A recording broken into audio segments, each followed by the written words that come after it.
Dahn. The number one sports gambling podcast coming out of the Pat McAfee Incorporated office. I am your host, Tone Diggs, joined by the man himself, Pat McAfee, who went 2-1 yesterday and is still on fire. No big deal. Great to be here. Just had a salad, feeling a little bit healthy. How are you guys? Great to be here. Paisan, can't wait to talk to you. Also joined by the nuke man himself, dropping all the nukes that you need to know, unless he doesn't, Bubba Gumpino. Good day, Tony. Also, the host of the Lombardi line, the GM Shuffle Pod, the Daily Coach, and writes for The Athletic, Mr. Michael Lombardi. Thank Hey, you. boy, Michael. Hey, Mike. I appreciate all the Daily Coach. We got a big boost. Okay. Yeah. Let's we go, got a Mike. big one. So hopefully, I appreciate all your help. Thank you. The Hammer Dahn boost. Just don't forget about us, pal, when you sell that for $1 billion. No chance. No chance. You here yesterday, you were 2-0 with the Steelers and the Bucks, and then I also saw that you gave out the Dolphins on Twitter, so you had 3-0. Are you heating up, Michael? You know, I think we're getting a better handle. I think these injuries, you really got to pay close attention to them. You know, I mean, like New England's offensive line was a mess at that game.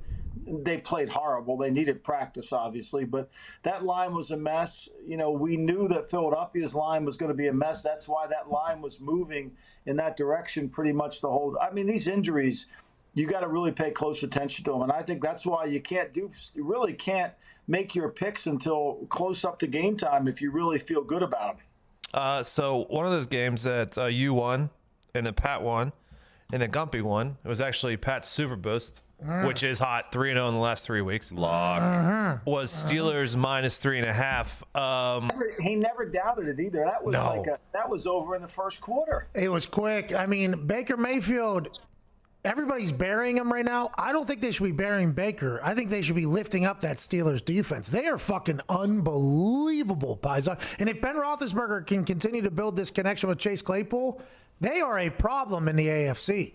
I think, you know, like I'll say this about the Bears too. Everybody says the Bears aren't 5-1. I think there's 4 really good defenses in the NFL. And when you're a good defense, you win ugly. So it's the Bears, the Steelers, the Ravens, and Bucks. And Bucks. What else? Buccaneers. Bucks. Who? Oh, the Bucks. Yeah, that's right. The Bucks were the 4th We got you. one. Yeah. Yeah, we got you. You were Thank daily you. coaching over there. Yeah, we got you. Yeah, those are legitimately the 4 defenses. And I think the Bears win ugly. I mean, their defense is hard to play. And if their offense doesn't make mistakes, they're pretty good. So I'm with you. The Steelers just dominated. And they're the perfect team to play against Baker because he can't really handle that pressure from the inside. When he steps up, it's hard on him. And Tuitt is really a good player, too, with those 2 outside rushers. He might be to it just from what he – out of those 4, I mean, TJ's getting the pub with all the sacks and then Cam and Butter there, but Tuitt might be playing the best out of all those 4. And if that stays the same, they're going to be tough to beat all season. And you can't run against them, which is going to be exciting to see next Sunday against the Titans. But I wish I could have joined you guys on the Super Boost for that one. Yeah, why didn't you? Well, I don't ever bet on the Steelers because I don't want to jinx them and make them lose. Smart. It's very smart. Speak- I tried to jinx them. I was going to tweet out about how great they were playing there early, but I actually backed off it because I went to Super Boost to continue to gain momentum. So funny little it was, I think it was 24-7 going into half, and there was like some weird stuff. Steelers were doing some weird stuff near the end of half, and like the momentum started to swing. And I was like, oh, fuck, if they come back and win, like this is going to be a disaster for me. So I threw 50 down on the money line for the Browns to come back and win, just in case. Thank you. Just in Very case. nice of you to do that. Very, very nice of you to jinx the Browns. There's no chance they were cut. Baker was. Michael? I mean, poor Baker. He had to get I bet he got had to get a complete. His body has to hurt today. I mean, between he and Carson Wentz, I don't know who's in more pain today. They've got the shit beat out of them, both of them. All right, so now that you brought up the Carson Wentz and you brought up the we talked about the Titans a little bit. Hand up, I was 3-1 at 4:00 yesterday. Then at 4:05, I was 1-3, specifically because of the Eagles and the Baltimore Ravens decided that they just weren't going to close it out, and they let an interception go right between their hands on that very last drive. And then the Titans on the other side, the Texans were the Texans, and they couldn't close that out. So So that was pretty fucking awesome there, and I knew that was going to happen. That was pretty cool. That was, what was there? Like, there was a minute 40 left, and you're up 10.5? Yeah. I think it was like 80, above like 86% in both of those games to cover before it didn't. But, Michael, what did you think? We talked about it a little bit on Pat's show, the decision for Romeo to go for 2 there to try to make it a 9-point game to win, because I think he might have known, just like Deshaun Watson knew, like, if you give the Titans the ball back, they're going to come down and score, and then we're going to go to overtime and probably lose there. Well, I thought that if you go for the kick, it takes 3 events to beat you. It takes a long drive, a 2-point play, and overtime. If you go for 2, it only takes 2 events to beat you. The long drive and then overtime. And so I would have kicked it, and I would have said, okay, at one of those drives, I got to make a play at some point. I got to make a play somewhere. I got to get off the field. I've got to find a way to make a play. And Romeo took the other course. This is 2 weeks in a row that all these analytical people, they say it's a smart thing to do. Yet, they are, they're sitting there and they're going to be on doctoral studies 100 years from now, still doing it. Meanwhile, the guy's going to get fired from it. So, and then, I don't understand Ron Rivera. He says he would only do it on the road, never at home.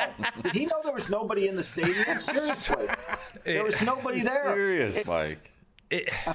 That was horrible. And look at all he had to do was, the Giants had 120 yards of passing offense in the game.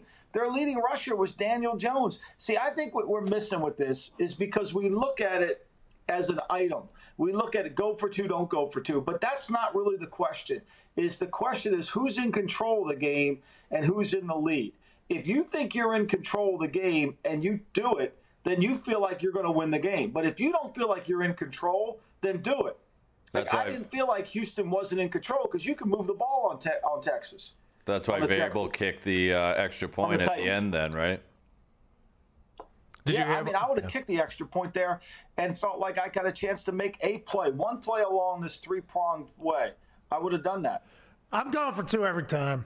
I don't know. If that's your strategy, then I think that's what you should do all the time. But like the Eagles, who make no sense at all what they do. Sometimes they go for 2. How about the Eagles? They got somebody in our group 2 weeks in a row now. They got you, Tone. They got me last week, right? Here they are. They draft Jalen Hurts in the 2nd round, the ultimate gadget guy. On the most crucial play of the game, he's standing next to Doug Peterson.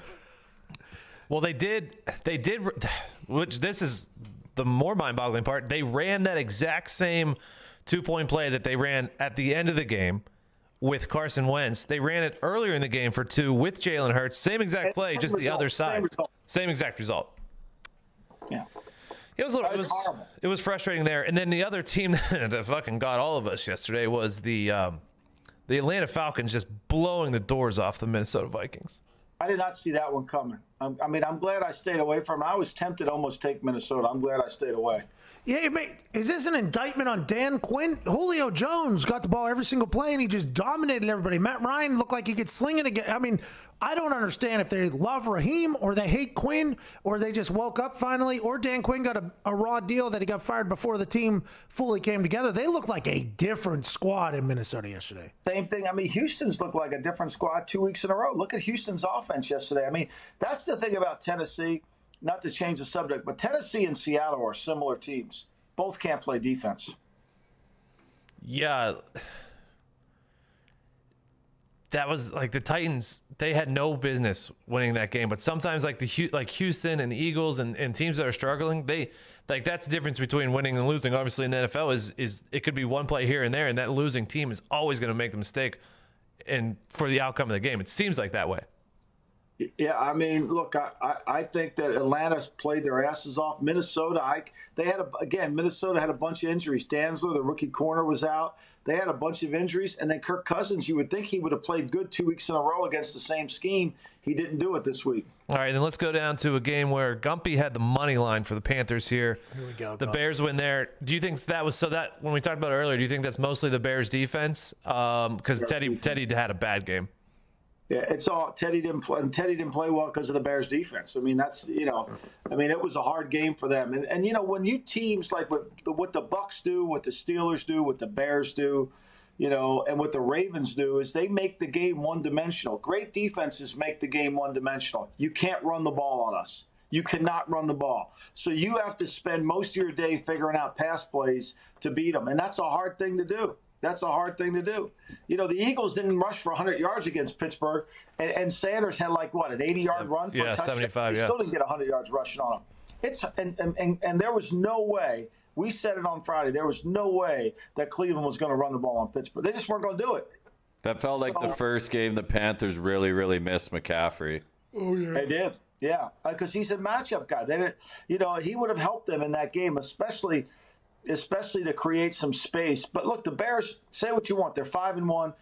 They win ugly, but usually you win ugly when you got a good defense. Yeah, the Panthers had so many 3rd and 4, 3rd and 5, and they just couldn't pick them up yesterday. Yeah, it was a hard one. I mean, it was a tough one. Are we just betting against the Jets, by the way, till the end of the year? Feels like we are. Oh, I 6 think straight I up would have taken and that ATS. line. I think Sunday morning when I sent out I would have taken that line. I think it would have been 13.5. I mean, it would have covered too. It feels like that's always going to hit. It's the right move. What's it this week? I mean, this week I think they're already at 11, and that's going to get bet up. What is it there? The Bills were minus 10.5. They opened at. It's at 12.5 right now. Hey, and then do you think so? Obviously, the Jets are bad. The Washington football team's bad. The Giants are bad. Do you think the Jaguars are potentially showing the team that we all thought that they potentially might be before the season? I think like Herm Edwards, like Denny Green once said, we are who they thought they were. I mean, I thought they might have a chance. My Florida teaser fell apart because of them. I mean, that was going to click too. That 3 came with the Heat, and they couldn't even keep it close.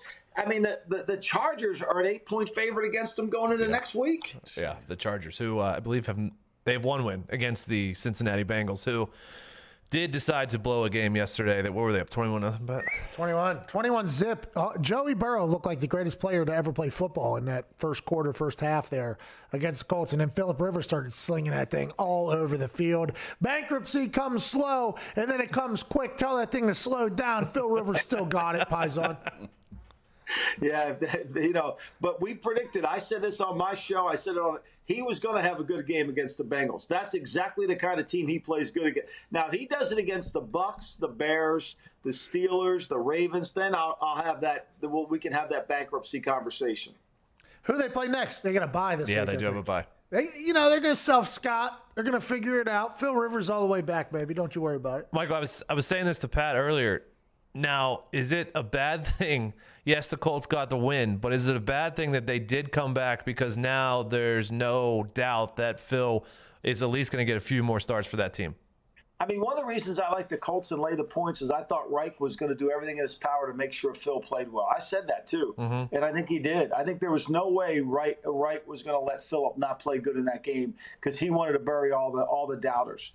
And I think that's what happened. I didn't think he thought their defense would play as poorly as they did, though. Yeah, 1,000%. And then 2 more games left. Packers at Bucks. Do we take anything away from that on the Packers side, or we just take away that the Bucks defense played really, really well, and then Tom and Gronk actually looked like they were starting to get it back together? I thought Gronk looked like his old self a little bit, didn't you guys? I thought he looked like he had some juice in him. Oh, yeah. The screen, they ran like a little tunnel screen back to the left. He didn't pull away from anybody. He still gained 4 yards. But then the catches he was making, I mean, he looked like he was all the way back. It's like he's comfortable being a football player again. That's problems if Tom and Gronk start hitting, stride for stride with each other. And if they're going to be able to keep them healthy, which feels like they're going to be able to do. And that defense, look, I think Todd Bowles is really good. That defense is hard to play now. I mean, you guys will have Aaron Rodgers on the show this week, but that wasn't a lot of fun for him out there now. You got any questions that you think you would want Aaron to answer? Michael? I think to me, this is what worries me about Green Bay is when they go against a really good coordinator, are they willing to be adaptable enough within their scheme to really handle it from a protection standpoint? Like I'm always concerned when LaFleur was at Tennessee, when he was in Tennessee, they played the Ravens before he became a head coach. They were 0 for 10 on 3rd down against the Ravens in that game. And I always felt like that LaFleur's protection schemes are a little limited, and people that know how to attack protections get a good handle on them. And yesterday watching it, I kind of felt that Bowles really had his protection scheme down. And Aaron's not going to answer it, but I would feel like, did you feel like you had everything handled protection-wise from what they were bringing? All right, I'll ask it tomorrow. You will. I'm going to look like a super smart guy when I ask him that question, too, so I appreciate it. They mentioned on the broadcast, I believe Troy was the one that mentioned it, like that so far this season they have been one of the teams that uses motion at snap more than other teams in the league, and they pointed out that they were not doing that at all yesterday. So why is that? Is there a reason for that, do you think? Yeah, because they're trying to figure out where the blitzes are coming from, and they don't want to make sure that they don't get overloaded. So you got to remember, Todd Bowles comes from, there was an old coordinator before you guys were born named Richie Pettibone. He used to play in the league.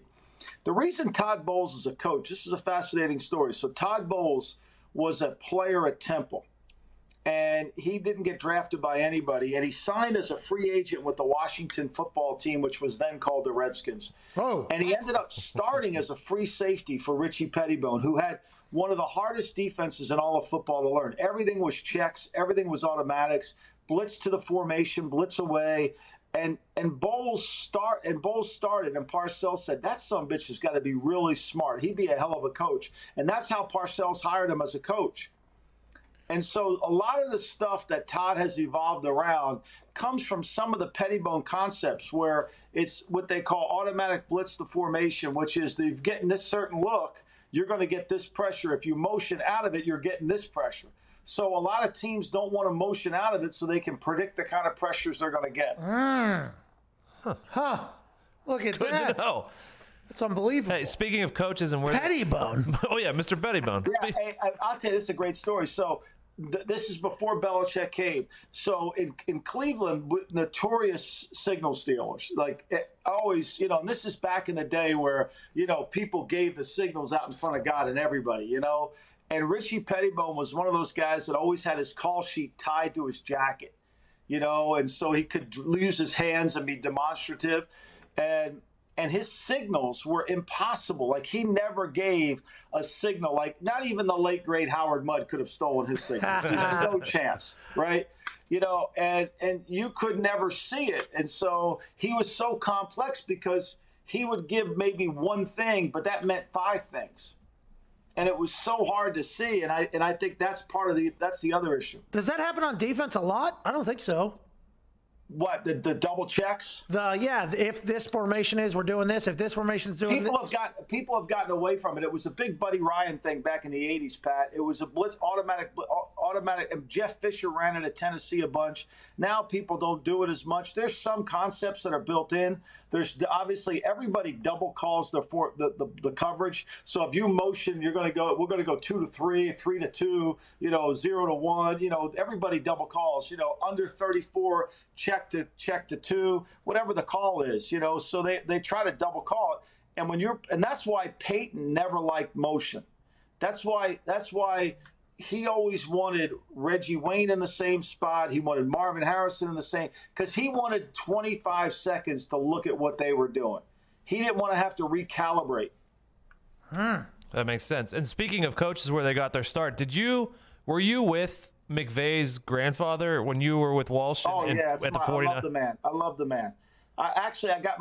We played the New York Giants I was a young kid. I just started.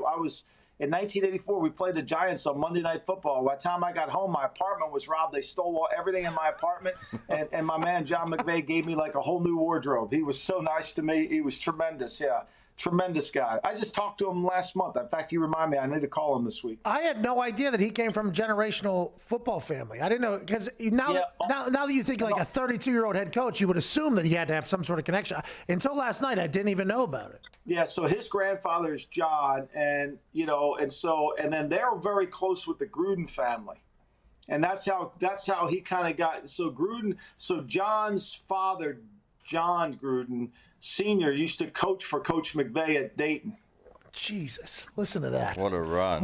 We just saw, so Todd Bowles, Temple, okay, undrafted, goes in with Pettibone. Pettibone's the reason why they're running blitz automatic in this thing. Yep. We just because Parcells said that son of a bitch is smart. Let's put him in there. Now we got Sean McVay's grandpa knew John Gruden's dad. They were coaching it. I mean, this is insane. The life lessons and football lessons that you just pop out of just sweat is unbelievable. Well, also in that game last night, I mean, Kyle Shanahan from Mike Shanahan, who put in a tree that he came from. So with that game last night, with those two and their pedigree matching up with each other, and you texted us that we should be live betting Jared Goff because you could tell early if he's going to be comfortable or not for the entire game. Yeah, I mean, I think he's a dead giveaway. National TV game, he's on it. When he's got that blank stare, it's a blank stare. Deer in the headlights right away. Didn't you see it? I mean, I would have. I mean, as I've told you, my numbers were messed up on the Rams. I would have taken the Rams. I'm glad I didn't play it. A lot of people in the Circus Sport Contest, that big one out there in Vegas, a lot of people took the Rams. That was a popular pick, and that flew up right and down the flames. But we saw that line movement. I mean, that was another example of line movement on Sunday. Do you guys? That line moved to the 49ers. I mean, the only line that moved, and the line that was moving during the week, was the Browns line to them. But every other line that was moving won. Oh, is that a Gumpy nuke right there? That's good, Mike. It's a Gumpy nuke. Every other one was moving. The Panthers, that line was moving to the Bears, right? The Washington football team, that line was moving to the Bears. The Eagles line was moving away from the Eagles, right? And then the 49er Ram line was moving to the 49ers. The Niners' offense looked better, but I just don't think their D is going to hold up without Bosa. And that's what bothered me last night about Goff. He was playing like Bosa was on the field. He was rushing everything. They were running the ball all over him too, Mike. I know. I mean, and it looked like that field. I mean, if I had to play Aaron Donald, I would grow the grass another 8 inches and make it thick for his ass, because if he gets off on the ball, it's dangerous. It's like what Notre Dame used to do to USC. No doubt. It's what Iowa State. Whenever you watch an Iowa State game at home, always remember that Matt Campbell does a good job. That field's usually wet and it's thick. The Bears used to do it. There's a lot of places that. Oh, 1,000%. All right. So speaking of lines moving in games tonight, or in games, we got 2 games tonight. Let's get to that for tonight. First game is Chiefs at the Bills. The Bills are plus 5.5. The line open at plus 3, so it's moved 2.5 points. The 61% of the bets are on the Chiefs, with 73% of the money is on the Chiefs. Michael, do you have any thoughts on tonight's game? I really, really like Kansas City. In the circuit contest that came out at 3.5, there are a lot of people in the circuit contest taking that line was too light. My line, as you guys see on the sheet, was right at 5.1. I think that's the right line. I'm still would take the Chiefs here. I'm going to go Chiefs tonight. I worry about Buffalo's injuries. I mean, they're going to go after Josh Norman. I know Sammy Watkins isn't playing, but they got enough depth. Le'Veon Bell won't play either tonight, but they've got enough depth on that Kansas City team. I think they're going to make some plays in this game. I think there'll be a problem, and I think they'll get some problems for the big fella, for Josh Allen. They'll make him speed up his game a little bit. All right, so I wasn't going to give a pick for this game, but I have to leave because I got to call in like a minute right now. I'm going to go with the Chiefs because of what Lombardi just said. If he likes them, I like them. And I'm going to go with the Cardinals, maybe by 2 scores tonight. Wow. That's going against his Dallas pick for the week, which I love. And you got the Cowboys, Lombardi? Oh, that's my pick of the week. I love the Cowboys. Oh, no. We'll see Thursday, Paul. That's one of the other games that the line is moving. I know. Moving to that line was 2.5, and now the Cowboys are giving a point. What's that? Who's the leader? You're the leader. But Michael, I'm also going with the Chiefs tonight, just because I think last time they played not well. Then they played on Monday night against the Ravens, and they looked incredible. So I'm taking on the road too, by the way. Yes, and so I'm taking the Chiefs, especially I think Milano and Trey White are both questionable, so who knows what goes on there. So I'm taking the Chiefs in that game. Gumpy, what do you have for that game? So Mahomes, in his career, when the line moves in his direction, he's 10-4-1 against the spread. Road team in this matchup, 7-2 against the spread last 9. Chiefs 5-1 against the spread last 6, following a straight up loss. Yep, there it is. Bills 1-3-1 against the spread their last 5 as a dog. And the Chiefs are 12-2 against the spread their last 14 road games. I love the Chiefs here, right, especially so if Trey White's out, Mike. As a show, we are on the Chiefs tonight. And then, Michael, you said you're on Dallas. Pat is on the Cardinals. I'm staying away because I think I like the Cardinals on paper better.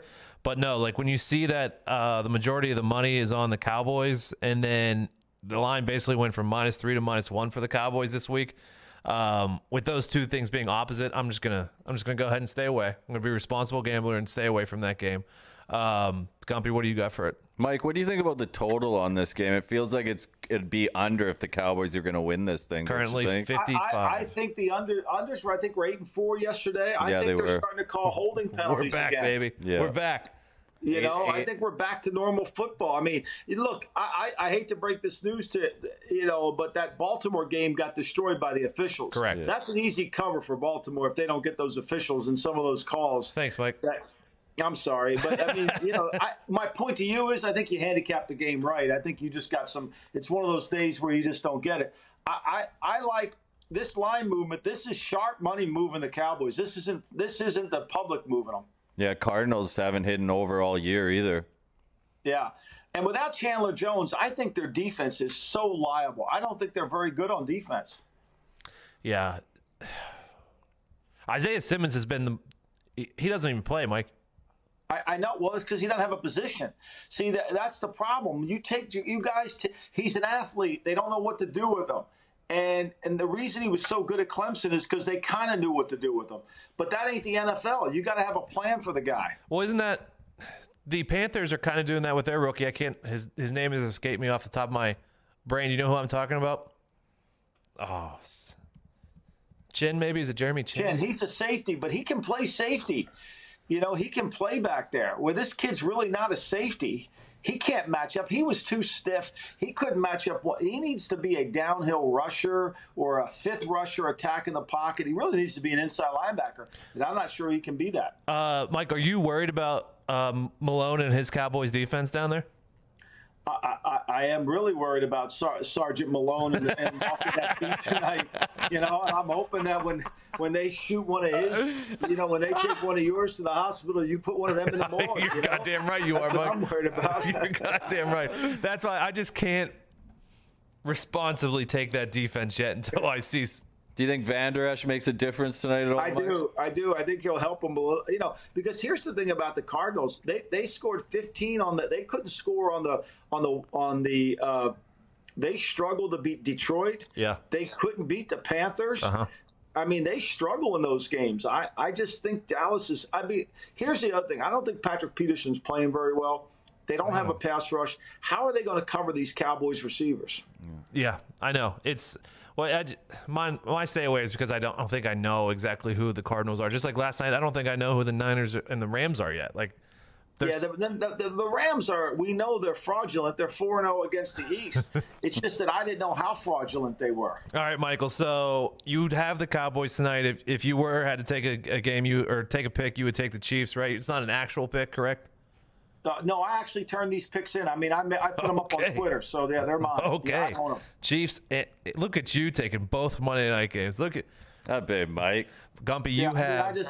When I went through my numbers, these were the two teams that jumped. I mean, and usually what I do when I put them out there, I mean, I'm here at 5.5. I'll take the heat on that one. Yeah. Usually I do it off of the circle lines. I usually base all my numbers on the circle lines. So hey, I feel like the biggest discrepancy on the circle lines versus your lines this week was the Broncos, and they easily covered. So congrats to you on that too. Yeah, I mean, I think that line was way out of order. I thought that was way out of whack. Guppy, and you have the Chiefs, and then are you taking the under? Yeah, fuck it. Let's go. 8 of the last 10 Monday Night Football games have gone under. Like Mike said, 8-4 this week. We're starting to see some. Cardinals haven't hit an over all year. Let's go. And then Pat has the Cardinals and the Chiefs. Michael, thank you so much. We will see you on Thursday. Have it, Mike. Have a good one, buddy. Bye-bye. Thank you so much to everyone else for watching.